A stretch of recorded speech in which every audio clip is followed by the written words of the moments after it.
पहाड़ों में ठंडी हवाओं के साथ चोरी करने आए 3 पर्यटक सीसीटीवी में कैद हो गए। पर्यटक दूध के खाली ट्रकों के बीच संभाल कर रखे हुए 10 किलो पनीर को चोर ले गए। व्यापारियों ने पुलिस को सीसीटीवी फुटेज दिखाकर आरोपियों को पकड़ने की मांग की है। नैनीताल जिले के सभी हिल स्टेशन समेत पर्यटक स्थलों में दिनों दिन ग्रीष्मकालीन पर्यटन सीजन चल रहा है।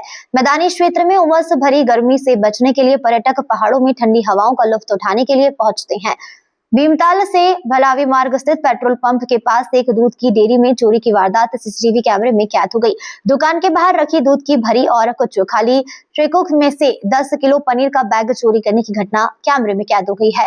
फुटेज में 3 बाहरी युवक पहले डेयरी के आसपास रेकी करते दिखाई दिए, जिसके बाद उसमें से एक युवक मौका पाकर 10 किलो पनीर का थैला लेकर तेज रफ्तार से चंपत हो गया।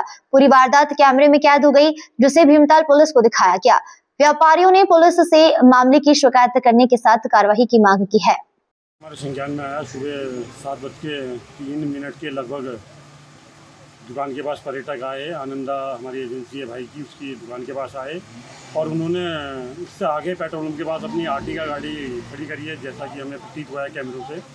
और उसके बाद वो वहाँ पर दुकान में आए, उन्होंने दुकान में देखा और आसपास का माहौल शांत होने के कारण उन्होंने वहाँ पे से 10 किलो का पनीर का पैकेट है उसकी दुकान के आगे जो कैरेटों में रखा हुआ था, क्योंकि उसके बाद एजेंसी है तो वहाँ पे बहुत सारा पनीर और दूध और दही ऐसा रखा रहता है, तो वहाँ पे से उठाया और उसके बाद अपनी कार में बैठकर वो खुदानी की ओर को निकले।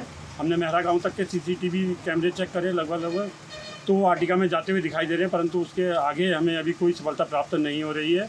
और हमने बाज़ार में भी देखा, लेकिन हमें कुछ ऐसा सुराग मालूम नहीं हो रहा है, क्योंकि उनकी गाड़ी तो नज़र आ रही है परंतु उसका जो नंबर प्लेट है वो स्पष्ट रूप से नज़र कहीं पर नहीं आ रही है। तो पुलिस भी प्रयास कर रही है और हम लोग भी प्रयास कर रहे हैं। हमारी कोशिश है कि वो लोग पकड़े जाएं। और ऐसे जो पहाड़ में घूमने आते, क्योंकि हमें लग रहा है कि वो घूमने वाले लोग हैं और उनकी वेशभूषा और उनके पहनावे से और उनके जो व्यक्तित्व है उससे लग रहा है कि वो बाहरी पर्यटक हैं। तो अगर ऐसा कर रहे हैं तो हमारे लिए बहुत ही शर्मिंदगी की बात है, क्योंकि ऐसे पर्यटक अगर यहाँ पर आकर चोरी कर रहे हैं तो बड़ा हमारे पहाड़ के लिए बहुत बड़ा एक ऐसा विषय है कि हम सब लोगों को जागृत होना पड़ेगा। और पुलिस अगर थोड़ा सा ध्यान देगी तो मुझे स्पष्ट रूप से लग रहा है कि हम उन्हें पकड़ लेंगे और उन्हें बहुत उचित दंड दिया जाएगा, जो दूसरे लोगों के लिए, दूसरे पर्यटकों के लिए भी सबक हो।